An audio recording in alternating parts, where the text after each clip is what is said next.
Muy buenas, como siempre, que Dios los bendiga a todos.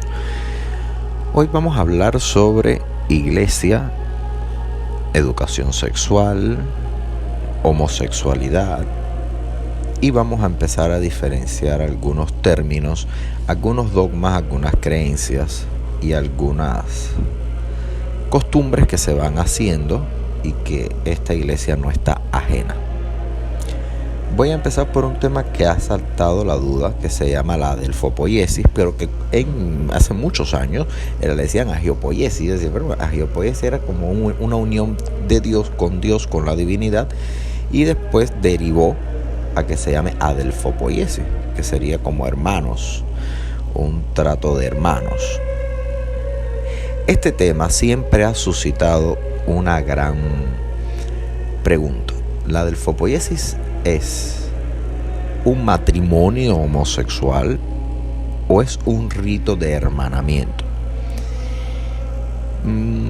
Vamos a empezar que la primera noticia que se tiene de esto, aunque siempre se tuvo, fue por Pavel Florensky en 1914, que publica un libro que se llamaba Los Pilares de la Gran Verdad,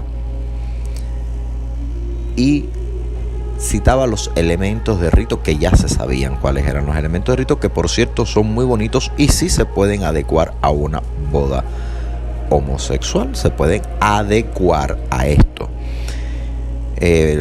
Primeramente se colocaban a los hermanos delante del altar con una cruz, las Santas Escrituras.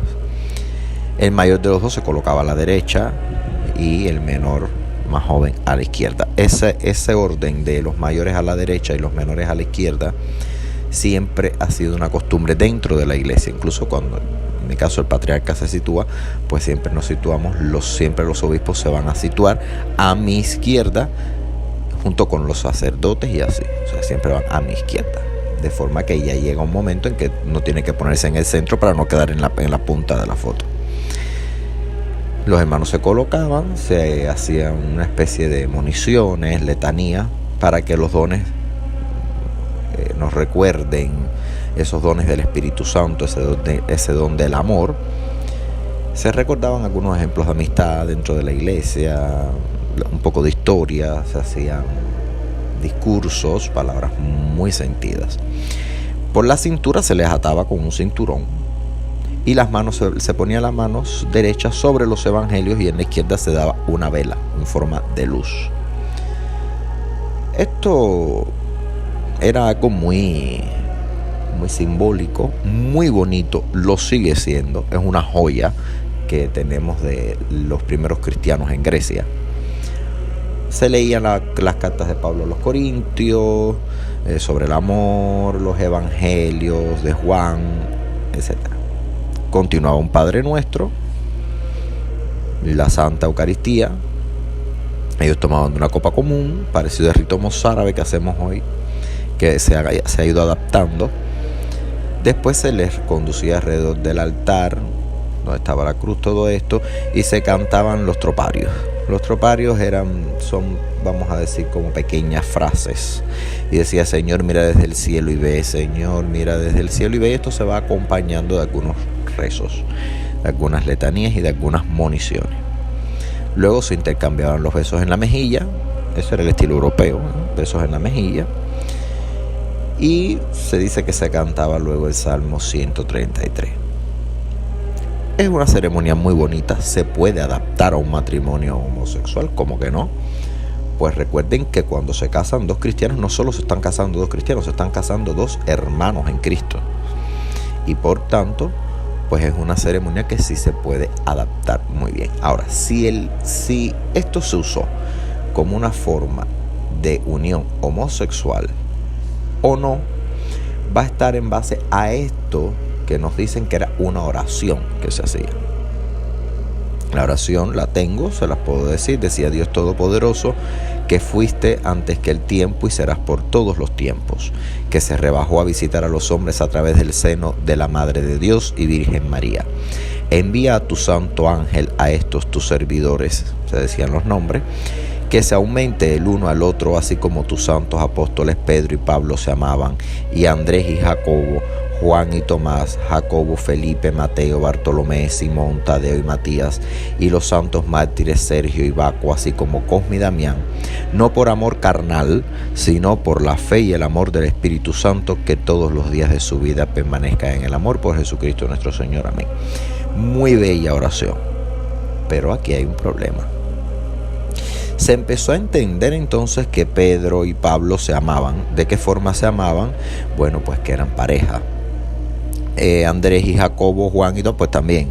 Y luego se llega a una cosa que es Cosme y Damián. Cosme y Damián no pudieron ser parejas, pues eran hermanos gemelos.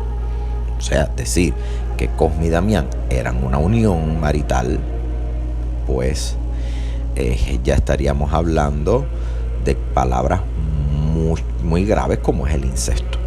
Entonces la adelfopoiesis nunca, al parecer, fue ni muy aceptada por los cristianos, por los católicos romanos, ni fue muy aceptada, vamos a decir, por los bizantinos, que son ortodoxos, las iglesias orientales. Esto no tuvo una gran acogida, aunque hay defensores que con un criterio muy científico han dicho, bueno, si es que se permitía, estaba bien. Vamos a entender que en la época cristiana, antigua y arcaica, la homosexualidad ni siquiera se llamaba homosexualidad, no tenía nombre. En Grecia no es que hubiesen matrimonios homosexuales, no, es que las uniones no le podías decir a alguien homosexual porque no te entendía. El término se acuña mucho después, por eso es que Alejandro Magno no se puede decir que era homosexual, es que se sabe, era algo. No existía la diferenciación entre las personas y sus formas de tener una vida sexual, porque muchos de los hombres se iban a la guerra y entre ellos tenían sus encuentros amorosos y luego pues iban a su casa con sus esposas. O sea, había una bisexualidad muy aceptada, totalmente aceptada, y una homosexualidad totalmente aceptada. No se vivía más tranquilo en aquella época en la que no se le ponía cuño a las cosas. Cada cual tenía su vida y era respetable. Recuerden que en Grecia nace la democracia y el cristianismo, desgraciadamente, nunca ha sido democrático.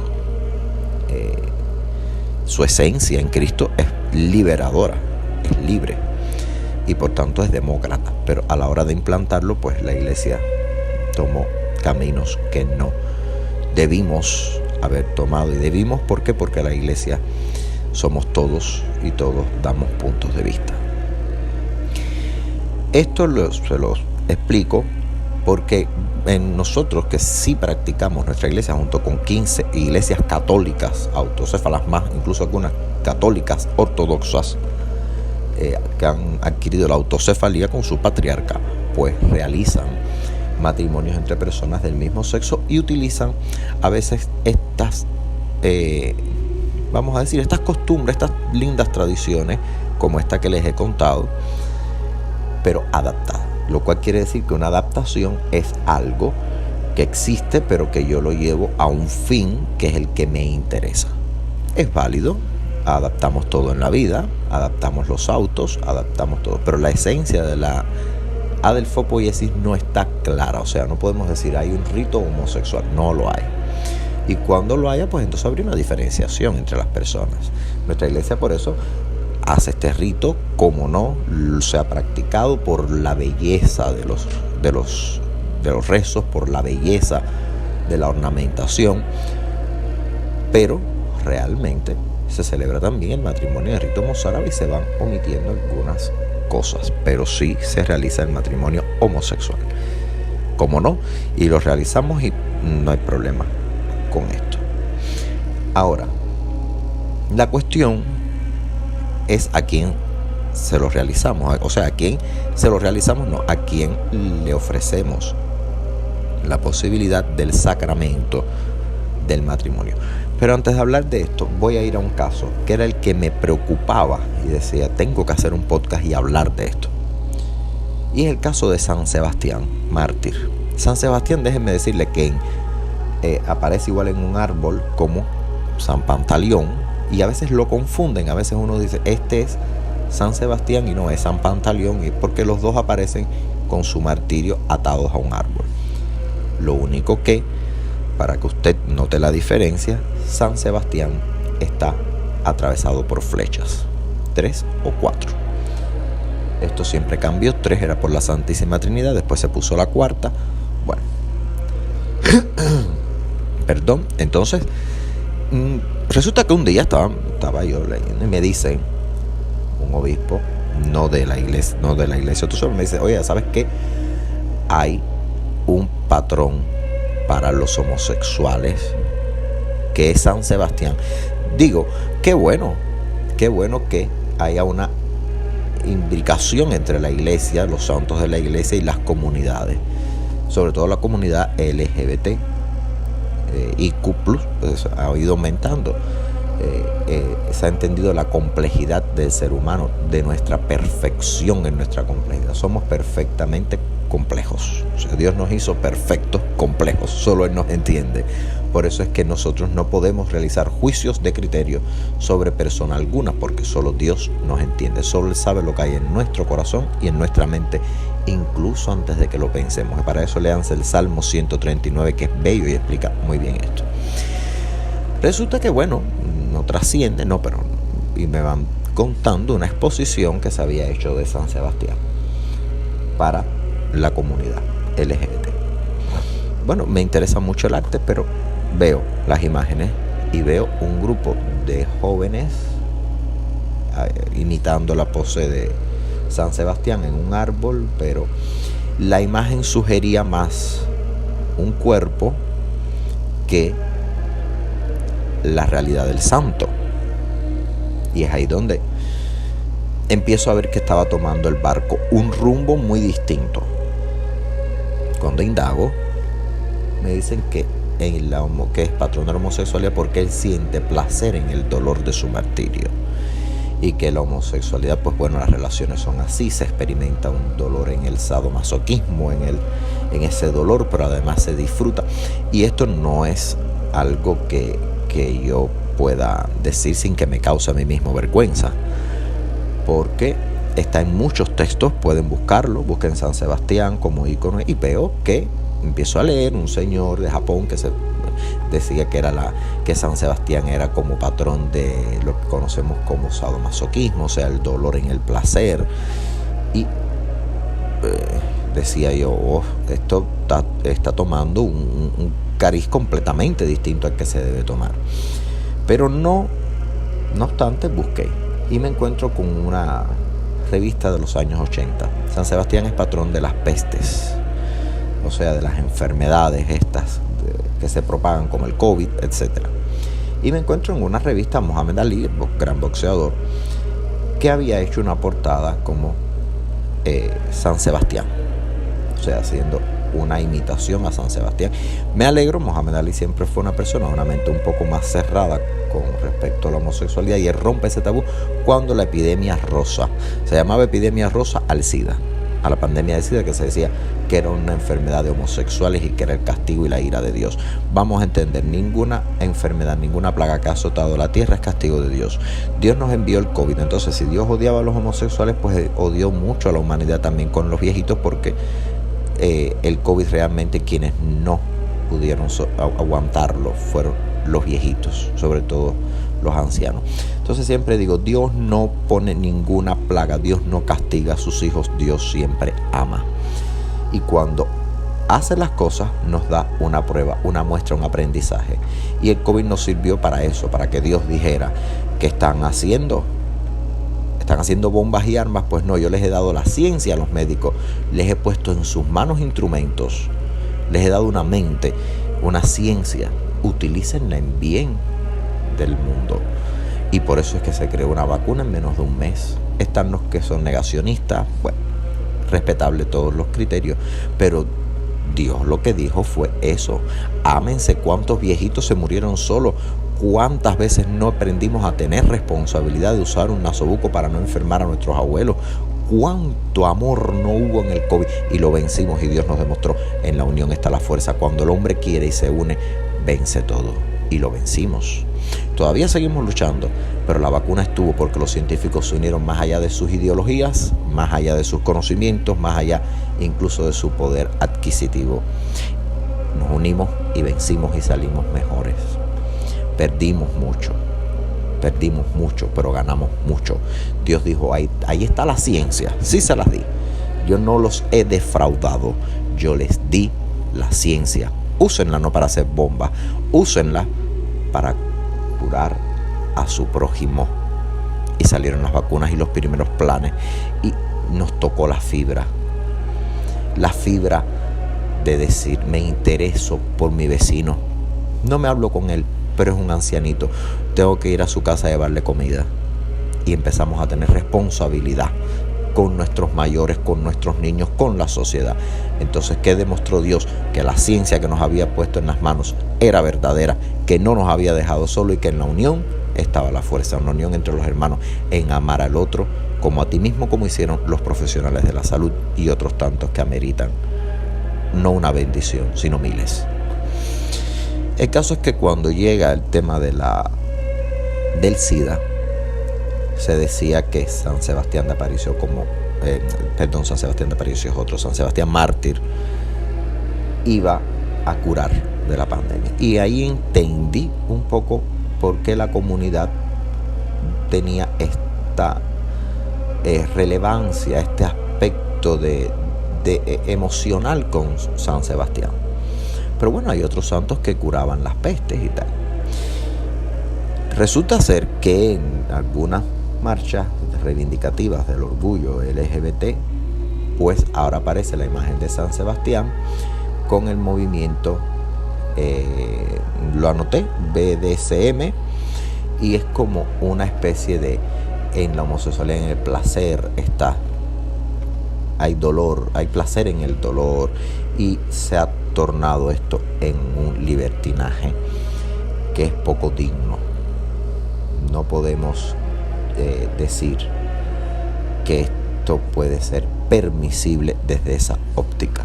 Si la óptica fuese que San Sebastián de Aparicio, y vuelvo con San Sebastián de Aparicio, perdónenme, San Sebastián, solamente San Sebastián mártir, es que entre tantos trabajos está San Sebastián de Aparicio con cosas muy bonitas que escribió, que posteriormente se las contaré. Pero San Sebastián mártir no muere incluso por la flecha, fíjense, le lanzan la flecha pero no muere por la flecha. San Sebastián sería la persona que nos enseña que en medio del dolor de la sociedad, en medio del sufrimiento, de las flechas que lanzamos contra otros, podemos hacerle mucho daño. Pero bueno, esto lo comparten todos los mártires. No hay un patrón de la homosexualidad, y cuando hay un patrón de la homosexualidad, pues señores, no puede ser la figura de un hombre desnudo sugiriendo que la sexualidad es igual, que el dolor en la sexualidad es igual al placer. No denigremos a los santos. Todos somos hijos de Dios.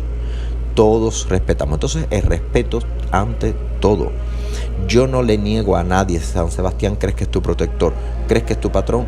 Dime por qué. Pues mire, porque yo he sentido en mis carnes que me han marginado como homosexual, que me han marginado como emigrante, que me han marginado por mi forma de ser, que me han marginado porque soy trans, que me han marginado y he sentido esas flechas en mí. Sin embargo, he mirado a Dios todavía con esperanza. Le digo, perfecto, aquí tienes a San Sebastián, tómalo y que te sirva de mucho, pero no para decir que es un ícono del sadomasoquismo. No, señores, hasta ahí no podemos llegar, hasta ese punto de denigrar santos. San Sebastián mira al cielo, siempre en los cuadros, mira al cielo con alegría y regocijo, como murieron todos los mártires. Sentían que ese dolor era el que había pasado Cristo y que por tanto iba a acabar pronto, que se iban a morir muy pronto, iban a estar con él, y esa esperanza les hacía que muchos murieran sonrientes, como sucedió con Santa Lucía y con tantos. Pero no es que él encontró en el dolor placer, no, él encontró en el dolor una redención y un ofrecimiento. No cambiemos las historias no están para cambiarse. Las historias están para contarse. Y si usted siente que usted es marginado en la sociedad, si usted siente que en su trabajo, si usted siente que ha sido víctima de los engaños, si usted siente que ha sido víctima del desprecio como homosexual, de violaciones, de tantas vejaciones, que hay que oírla, Señor, encárguesela a cualquier santo, cualquiera lo va a oír, pero el que mejor lo va a entender también es Jesucristo, porque Él sufrió lo mismo, sufrió las vejaciones, sufrió los golpes, sufrió tanto por pensar diferente a como pensaban en su tiempo. También Cristo pensó distinto, no en el tema de la sexualidad, pero Cristo también fue un marginado entre los suyos, porque lo llevaron como un vulgar delincuente por las calles, desnudo. Siempre lo digo, no vean la película que aparece con un taparrabo, no, el Señor fue desnudo, era para humillarlo más aún. Entonces no utilicemos santos para darle connotaciones ni sadomasoquista, ni que hay patrón de... Los santos son patrones universales, nadie escoge a unos por encima de otros, y cuando comenzamos a hacer esto, la iglesia un poco que empieza a perder su esencia. La iglesia no es gay, la iglesia no es LGBT, la iglesia no es ni para los blancos, ni para los negros, ni para los chinos. La iglesia es de todos. No hay iglesia LGBT. Hay iglesias inclusivas, pero no inclusivas para todas, no, es inclusiva para todo tipo de pensamiento, para que todo el que se sienta mal vaya y se siente con Cristo en la mesa, y en casa resolveremos los problemas. Yo no culpo a quien pueda pensar que San Sebastián es ícono del sadomasoquismo, no, yo ni tampoco estoy en contra de ese tipo de prácticas quien le funcione, pero no metamos a la iglesia y a los santos en esto, porque no nos corresponde. Tengamos un poco de respeto, guardemos un poco de pudor y tengamos piedad, porque estamos llevando a un santo a un plano en que se cae en prácticas placenteras. No hay un santo de los alcohólicos.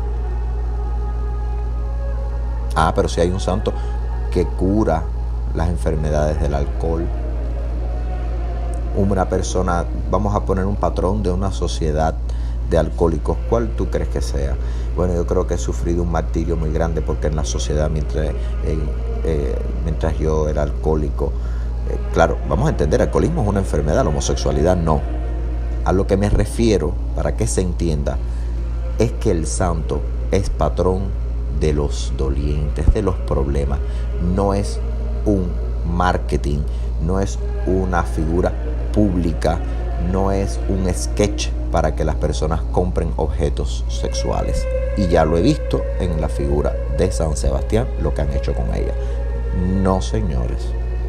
Ni es una figura que se debe colocar sugerente para decir que en ese dolor se puede sentir placer, ni es tampoco un sketch, tampoco es un anuncio publicitario para decir hagan esto. No podemos hacerlo, porque mañana sacaríamos otro santo y diríamos, bueno, este es el santo robe, que no es malo, o mate, no hay santos patronos para prácticas humanas. Para prácticas humanas, vamos a decir, a las cuales les resta un poco de pudor ejercer patronazgos. Y les digo esto porque cuando San Sebastián se utilizó para el VIH, realmente ahí sí encontré una verdad. Las personas con VIH eran estigmatizadas y todavía lo son por la sociedad. Veo una persona, alguien con SIDA, ¿qué decimos? Por una vida promiscua. Seguro que está así porque era un promiscuo, o seguro que está así porque era una promiscua, o seguro el marido se lo pegó. Esas son flechas que lanzamos contra las personas. Entonces, en esta iglesia San Sebastián sí lo es de todos. Y sí, también de los enfermos de SIDA, claro, porque es una enfermedad que unidos también tenemos que erradicar totalmente.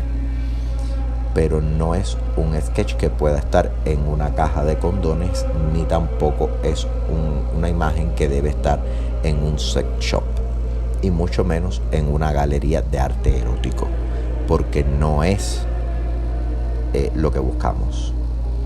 Como la madre, entonces, ¿qué pasaría con la nutricia? María Nutricia, que es la Virgen con los pechos al aire y el niño sentadito en su regazo.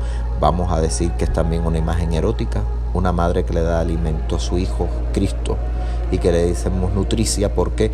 Porque es a la que le imploramos para que las madres puedan dar leche a sus hijos. Pues ¿qué decimos? Que ahora esta Virgen ha asumido las características de la silicona, de patrona de la silicona y de todas estas cosas, y pues no lo podemos hacer. No podemos buscar los paralelismos, no podemos hacerlo. Y yo recuerdo que hace muchos años, hablando yo con fíjense, si hace años, hablando con un seminarista, ya se veían estos problemas, y decía, bueno, va a llegar el momento que la representación de la sociedad de colombófilos va a ser el Espíritu Santo, porque es una paloma, y el patrón de los viejos verdes pues sería San José, porque siempre ponemos a la Virgen que tiene como 20 años, y San José es un viejito, muy viejito, muy viejito. Esto lo decíamos en forma de broma, pero lo decíamos con una realidad de lo que estaba sucediendo en el mundo. Si ustedes se fijan, San José siempre aparece con una edad de un anciano, y la Virgen María nunca sale de los 20, de los 24. Entonces decimos, o sea, ahorita van a decir que San José es un viejito verde, es el patrón de los viejitos verdes, porque se buscó una casi que 40 años más joven. Y realmente esto lo decíamos como una forma de una broma, podría decirse que hasta con un tanto de mal gusto, pero realmente era una reflexión sobre lo que estaba pasando y sobre el mal uso que estamos haciendo de lo que es sagrado.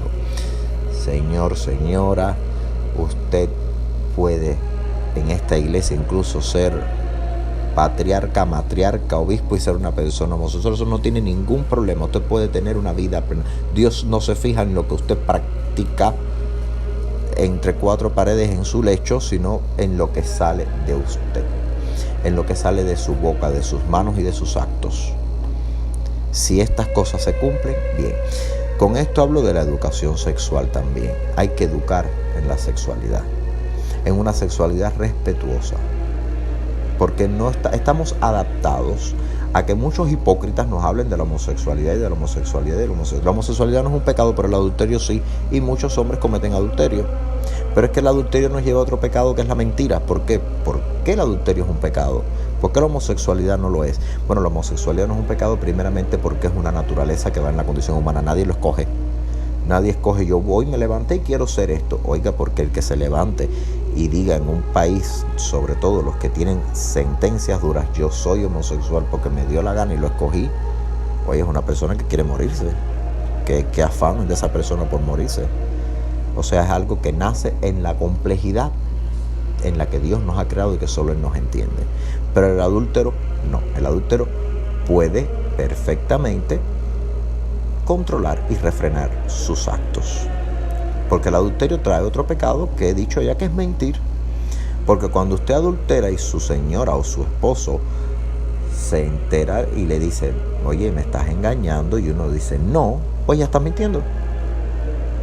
Entonces, cuando esa persona se entera de que para mí tú eres importante y me estás engañando, le causas dolor, no hay amor, y donde no hay amor no está Cristo, así de sencillo. Por eso es que el adulterio es un pecado, porque es la falta de amor hacia usted, hacia Dios y hacia la persona que en un altar usted escogió para toda la vida. O no en un altar, se lo prometió entre cuatro paredes, pues es suficiente para la iglesia como para decir, es así. Entonces, se han equivocado conceptos, como que sexo no es igual a hacer el amor. Fíjense la palabra sexo. Sexo es coito, penetración, y hacer el amor es algo más, es algo íntimo, es quererte, hasta el extremo de poder tener contigo la gracia, porque la sexualidad es una gracia que Dios nos ha dado para explotarla, no para reexplotarla, o peor aún, depravarla. Entonces el sexo es algo sublime. Y es sublime por cuanto es el amor. Aunque a un joven le dicen el sexo es malo, es del diablo. Bueno, el diablo en un adolescente de 12, 13 años, señor, se llama adolescencia y se llaman hormonas. Se llaman hormonas y se llama adolescencia, donde existen los cambios. Existen cambios físicos. El joven, sin querer, tiene las poluciones nocturnas, que bueno, ya es el cuerpo preparado para la procreación, para la vida sexual, y entonces muchas de nuestros hermanos de otras confesiones dicen es el diablo. No, el diablo no está ahí. Dios no es una persona tonta, y voy a decirlo así, Dios no es tonto. Dios sabe lo que nos dio. No nos dio nada que nos sobre. Usted mire su cuerpo y diga, me sobra esto. No, a usted no le sobra nada. Dios lo hizo a usted con todo, y para que todo funcione perfecto. Entonces lo que Dios le dio a usted, si a usted Dios lo dotó de la gracia del cuerpo, de la gracia del espíritu, de disfrutar ese cuerpo en hacer ejercicios, en pensar, en escribir, en dibujar, en tener una sexualidad, en tener amor, en sentir empatía, pues ¿qué le dio de mal Dios a usted? No, a usted Dios no le ha dado nada mal. A usted Dios lo hizo perfecto, lo hizo a su imagen y semejanza. No puso el sexo después. No, lo hizo desde el principio a su imagen y semejanza. Dios sabe lo que hace y todo lo hace perfecto en la complejidad que dice el Salmo 139. Gracias por hacerme tan perfectamente complejo. Con esto explico que el que solo busca sexo y nada más, estamos hablando de estas cosas de orgías y es todo el tiempo en el sexo, que se ha vinculado mucho a la homosexualidad, con que el homosexual todo el tiempo solo piensa en eso, y no solo es la homosexualidad. Se ha demostrado que una gran parte de la población hoy en día tiene la sexualidad por encima de cualquier otro sentimiento. Pues esa persona no tiene vida espiritual. Los placeres no están para darles rienda suelta, sino para conocerlos, llevarlos a la santidad desde mi propio yo. Yo vivo porque, claro, me nutro para comer. O sea, como para vivir, no vivo para comer. Y eso está bien porque, bueno, todos debemos llamarnos a veces y decir, oye, estoy comiendo de más innecesariamente. Pues con el sexo es lo mismo. Por eso es que todo va entrando dentro de un pecado, porque llegamos a hacernos daño a nosotros y llegamos a hacerle daño a las personas, porque quien engaña para tener sexo es una persona que está completamente en pecado. Porque vas a dañar a otro, lo que quieres es llevarte su ignorancia, lo que quieres es llevarte un pedazo de él. Entonces no puede haber amor ahí, y donde no hay amor no está Dios. Pero no podemos hacer como la Iglesia Católica Romana, que hoy todavía el Papa Francisco se lamenta y dice que la Iglesia Católica en cuestión de sexualidad está en pañales. Nuestra iglesia, junto con otro grupo de iglesias ortodoxas, incluso autocéfalas, liberales y reformadas, nunca ha estado en contra de la sexualidad ni del onanismo que empiezan a tener los muchachos a una edad. No, el conocimiento del cuerpo es conocer lo que Dios te ha dado. Ahora, su mal uso es lo que debemos entender. Libertad no es libertinaje. Y cuando decimos que libertad no es libertinaje, es que es muy normal que hoy los muchachos tengan una vida basada solamente en el sexo, pero sin embargo están vacíos por dentro. ¿Quién eres? ¿Quién eres? ¿Qué eres? ¿Qué eres? Vamos a preguntarnos siempre, ¿qué soy? ¿Qué soy? ¿Quién soy? Pero en el sexo no vamos a saber qué somos. Vamos a dañarnos más a nosotros mismos. Vamos a dañar a otros. Estoy hablando en el sexo desenfrenado y desmedido. Y por eso es que el sexo no debe ser algo público, sino algo íntimo. Dios nunca se ha avergonzado de la naturaleza humana. Ni es un delito el orgasmo, ni un pecado. Y déjeme decirle, era muy dura la situación de las mujeres sobre todo. La mujer, incluso hoy en día, su primera vez, su primer encuentro con el novio siempre es y dolerá por el problema del himen. Y cómo será, y tengo miedo. Y los padres no le hablan de estas cosas a los muchachos cuando le preguntan. Y quiero que se entienda, enseñarles a los chicos de sexualidad no es llevarlos a un sex shop o ponerles una película erótica. No, hablarles a los chicos de sexualidad es sobre todo enseñarles que el sexo es algo natural, es un don que debe ser usado dentro de una santidad. ¿Qué santidad? La del amor. Hija, no te preocupes por si puedes tener dolor o no. Si lo amas, no sentirás nada, te sentirás amada. Si no, sabrás que no funciona. Y con los chicos igual, la primera vez quieren impresionar en la genitalidad y lo que hay es que impresionar en el amor. Señores, un beso, un abrazo, el te quiero, el después. La sexualidad lleva pasos que hoy se han violado. La sexualidad lleva un antes, un durante y un después. Entonces, con esto quiero decir que la iglesia no está en contra de que se le hable de sexualidad a los chicos siempre y cuando se le hable desde este punto de vista. No como vemos hoy de hazle aquello y de hazle tal otra práctica. Eso no enriquece. ¿Qué enriquece? Al contrario, estamos favoreciendo que esa práctica se convierta luego en una desviación peor, como son las personas que han matado, las personas que le han salido mal los juegos. No, es enseñarle a los chicos a amar sobre todas las cosas. Trata de que esa persona que tienes delante y que vas a amar, venerarla porque es hecha a imagen y semejanza de Dios, por tanto merece dignidad y respeto. Y si tratamos a las personas así y enseñamos a los chicos desde ese ángulo, señores, la vida nos va a ser mucho mejor. Antes la mujer era un objeto, por eso es que la iglesia se quedó en pañales, sí. La católica se quedó en pañales, la católica romana se quedó en pañales.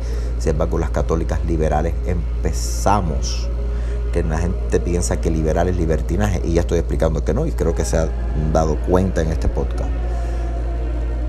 Y la iglesia no puede estar en pañales porque antes la mujer era una cosa, la mujer era un objeto de uso, como una yegua o como una vaca o como un animal, o peor aún.